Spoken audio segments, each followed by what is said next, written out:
মেয়েদের সবচেয়ে শান্তির জায়গা হলো তার বাবার বাড়ি। আর আজকে আমি চলে যাব আমার বাবার বাড়ি। তো সকাল থেকে আমি কি কি প্রিপারেশন নিয়েছিলাম, কি কি করেছি, সেটাই আজকে আপনাদের সাথে শেয়ার করব। আর এই যে আমি চলেও যাচ্ছি। হ্যালো এভরিওয়ান, আসসালামু আলাইকুম, welcome back to my another blog. এই যে এখন আমি সকাল সকাল ঘুম থেকে উঠে গেছি, আর এখন হচ্ছে ফ্রেশ হয়ে নেব। আর আমি ঘুম থেকে উঠছি 7টার একটু আগে, আর ঘুম থেকে উঠেই ফ্রেশ হয়ে চলে আসলাম মেশিনের কাজ করতে। যেহেতু ঈদের সময়, সেহেতু ড্রেসগুলো আমাকে তাড়াতাড়ি তৈরি করতে হবে। আর আমার ড্রেসগুলো আমি সব নিজেই তৈরি করি। আর একে একে আমার সব ড্রেসগুলো জমা হয়ে গিয়েছিল, মানে অনেকদিন ধরে কেনা হয়েছে, আর সেগুলো তৈরি করা হয়নি। আর এখন বাইরের প্রকৃতিটা একটু ভিউ আপনাদের সাথে শেয়ার করলাম। আমার পাশের আশেপাশে মানে কত সুন্দর ভিউ, চারিদিকে শুধু সবুজে ঘেরা। আর ওদিকে ওই ড্রেসটা কমপ্লিট করা শেষ হলে আরেকটা ড্রেসও সেলাই করতে চলে আসলাম, সেটাই একটু দেখাচ্ছিলাম ভিডিওতে।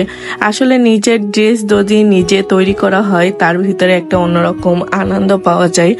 আর আমি আমার সব ধরনের ড্রেস নিজে তৈরি করতে পারি আলহামদুলিল্লাহ। মেয়েটাও ঘুম থেকে উঠে গেছিল, যার কারণে ওর জন্য ভর্তা রেডি করছিলাম যে ওকে একটু খাইয়ে নেবো। আর এইদিকে দেখুন প্রায় দুপুর হয়ে গেছে, আর আমার ড্রেস 3টা রেডিও করা হয়ে গেছে।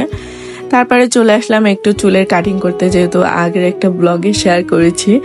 আর এই পার্লারে সব সময় যায়, আর আপুটা অনেক আন্তরিকতার সাথে মানে পছন্দ মতন কাজ করে দেয়। তারপর ইফতারের সময় হয়ে যায়, আর এই যে আমরা ইফতারি রেডি করে নিয়ে বসে আছি। আর এগুলো হচ্ছে আমি আগের দিন আনছিলাম এগুলো দোকান থেকে, সেগুলো একটু আপনাদের সাথে শেয়ার করলাম। আর এই হারটা আমার অনেক পছন্দ হয়েছিল, আর এই 2টা লিপস্টিকের কালার জাস্ট ওয়াও। এখন আমি হারটা একটু পরে দেখছিলাম যে আমাকে কেমন লাগছে অবশ্যই কমেন্ট করবেন।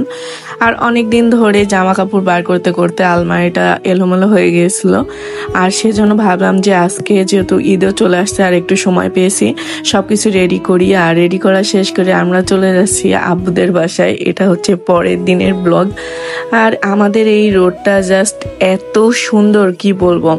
যেহেতু এখন আরো ঘাস টাস মানে সবুজ দেখা যাচ্ছে না, বাট অন্য সময় অনেক সুন্দর দেখা যায়। আর এদিকে নিজেরও একটু ভিডিও করে নিচ্ছিলাম। আর এত পরিমাণ বাতাস, আমার চুলগুলা বারবার এলোমেলো হয়ে যাচ্ছিল।